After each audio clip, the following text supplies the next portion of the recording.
Organic chemistry HSC কারিকুলামে অনেকেরই একটি আতঙ্কের নাম, কিন্তু অর্গানিক কেমিস্ট্রি দেখে যদি আমরা ভয় না পেয়ে বিষয়গুলো একটু বুঝে বুঝে পড়ার চেষ্টা করি, সেক্ষেত্রে কিন্তু আসলে অতটা কঠিন বিষয়গুলো কিন্তু আমাদের কাছে মনে হওয়ার কথা নয়। ঠিক তেমনই আজকে আমি অ্যালডিহাইড এবং কিটোন নিয়ে কিছু বেসিক কথাবার্তা বলতে চাচ্ছি।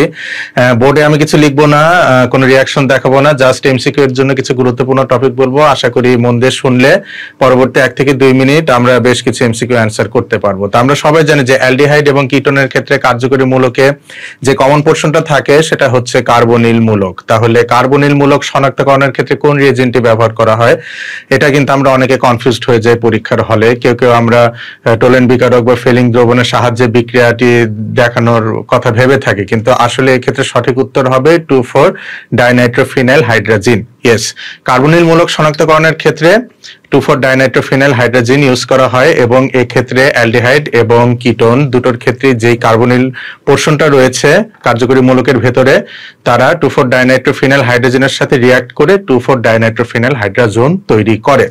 তাহলে কার্বনিল মূলক শনাক্তকরণের ক্ষেত্রে কিন্তু আমাদের এই কনফিউশনটি আর হওয়ার কথা নয়। এখন আমরা আসি যে অ্যালডিহাইড এবং কিটোনের মধ্যে পার্থক্যীকরণ বা পার্থক্য করার ক্ষেত্রে কোন বিকারক ব্যবহৃত হয়। এই ক্ষেত্রে আমাদের উত্তর হবে হচ্ছে টোলেন বিকারক এবং ফেলিং দ্রবণ।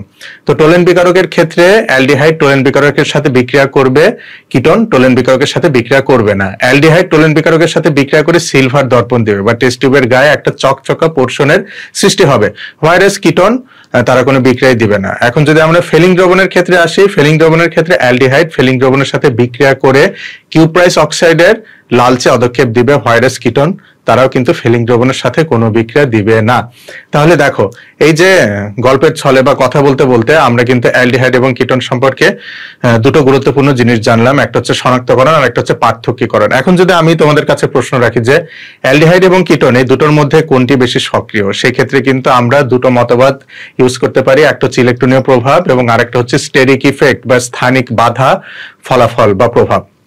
আমরা যদি ইলেকট্রনের প্রভাবের ক্ষেত্রে আসি, আমরা জানি কি কিটোনের ক্ষেত্রে কার্যকরী যে মূলকটা থাকে সেটা হচ্ছে কার্বনিল গ্রুপ, বা অ্যালডিহাইডের ক্ষেত্রেও তাই। তো অ্যালডিহাইডের ক্ষেত্রে শুধুমাত্র একটা অ্যালকেল গ্রুপ থাকে, হোয়াইরাস কিটোনের ক্ষেত্রে দুটো অ্যালকেল গ্রুপ থাকে। দুটো অ্যালকেল গ্রুপ থাকাতে কি হবে, আমরা সবাই জানি অ্যালকেল গ্রুপের মূল কাজ হচ্ছে কি পার্শ্ববর্তী যে পরমাণু থাকবে ও মূলক থাকবে তাদেরকে ইলেকট্রন ডোনেট করা। তাহলে যত বেশি অ্যালকেল মূলক তত বেশি ইলেকট্রন ডোনেট হবে এবং সেন্ট্রাল কার্বনে পজিটিভ চার্জের পরিমাণ কমে যাবে। আর আমরা জানি কি নিউক্লিওফাইল কারা, যারা সেন্ট্রাল পজিটিভ আয়নের আকর্ষণে কোনো একটা পরমাণুর সাথে বা কোনো একটা যৌগের সাথে তারা বিক্রিয়া করতে ইচ্ছুক হয়ে থাকে।